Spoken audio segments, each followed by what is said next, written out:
Sadia, délégué du marché central de Rufisque et le président inadvertent département de Rufisque. Qu'est-ce qui se passe réellement? Ce qui se passe, c'est que nous voulons alerter à la population nationale et internationale et à la population rufisquoise de ce qui se passe au niveau du marché central, avec le maire de l'Est, Albert Ndoye, qui est venu rencontrer les commerçants pour les informer d'un projet que les commerçants considèrent des intérêts personnels, en tout cas concernant la mairie.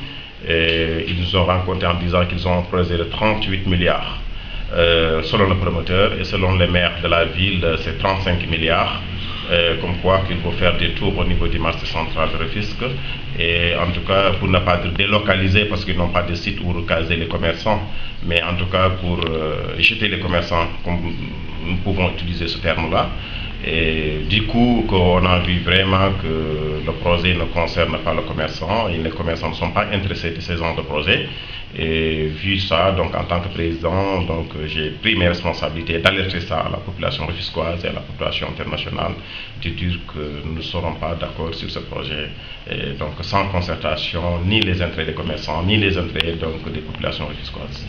Et chemin faisant, quelle sera la forme de votre lutte? La forme de notre lutte, tout simple, pour la première fois, c'est d'alerter à l'opinion rufisquoise et nationale et internationale, et étant citoyen.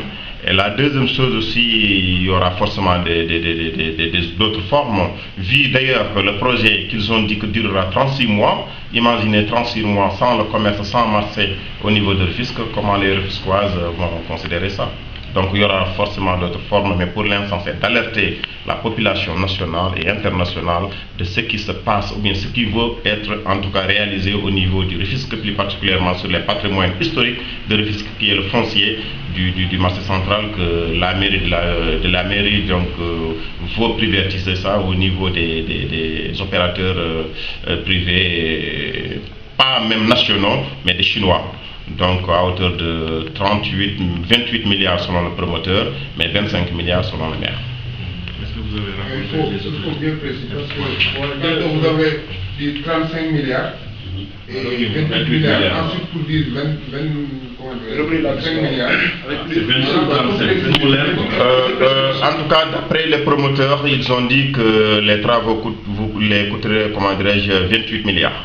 Mais d'après les maires de l'Est, Albert Ndoye, il a dit c'est 25 milliards. Donc dans tout cela, encore ce qui nous concerne, c'est de dire que pour nous, ce n'est pas un projet rentable, ou bien ce n'est pas un projet clair au niveau des commerçants, de même qu'au niveau de la population rufisquoise. Donc raison pour laquelle nous disons niet, nous refusions. C'est un projet qu'on ne va pas en tout cas accepter, sans concertation au préalable, une vraie concertation. Et voilà quoi, donc c'est ça. Est-ce que vous avez eu à rencontrer les autorités publiques? Les autorités publiques, c'est le maire lui-même qui s'est déplacé. Il est venu, il nous a présenté son projet, raison pour laquelle on a eu des informations que vous donnons, des informations claires, donc sur les chiffres et sur la durée. Ils ont dit que ça va durer 36 mois. Donc voilà, donc comment un projet qui va durer 36 mois, cela veut dire peut-être qu'il y aura 36 mois qu'il n'y aura pas de marché. Et la deuxième chose aussi, les milliards qu'ils ont dit, et sans consentement avec des promoteurs privés, raison pour laquelle nous disons non, nous ne sommes pas... c'est pour cela, notre première sortie en tout cas, c'est d'alerter. Maintenant, nous n'écartons pas la concertation, nous n'écartons pas la discussion, mais surtout que nous n'acceptons pas aussi ce projet. Vous avez eu à organiser une assemblée générale? Oui, non, on n'a pas encore organisé une assemblée générale, mais juste comme c'est le maire qui avait demandé, il voulait rencontrer les commerçants, on a appelé, donc quand même beaucoup de commerçants sont venus assister pour écouter les maires selon les informations qu'ils nous donnent. Il y avait le maire et le promoteur? Il y avait le maire et le promoteur, voilà. Il y avait le maire et le promoteur. Donc l'essentiel, nous, comme on a toujours eu des doutes depuis le déguerpissement, on a toujours eu le doute qu'ils ont vendu le marché, ou bien ils veulent vendre le marché donc à des privés. On avait des doutes, nous n'avions pas, mais maintenant on est certain qu'ils veulent vendre le foncier du marché. C'est ça que nous pouvons considérer les choses. Donc il faut vendre le foncier du marché à hauteur de 28 milliards selon le promoteur, mais selon le maire de la ville à hauteur de 25 milliards. Et en tout cas, nous les commerçants ne sommes pas d'accord sur ça. Donc cela veut dire, quoi que soit, le marché sera privé et que le Rufisque n'aura jamais de marché. Et on n'a jamais vu une ville sans marché.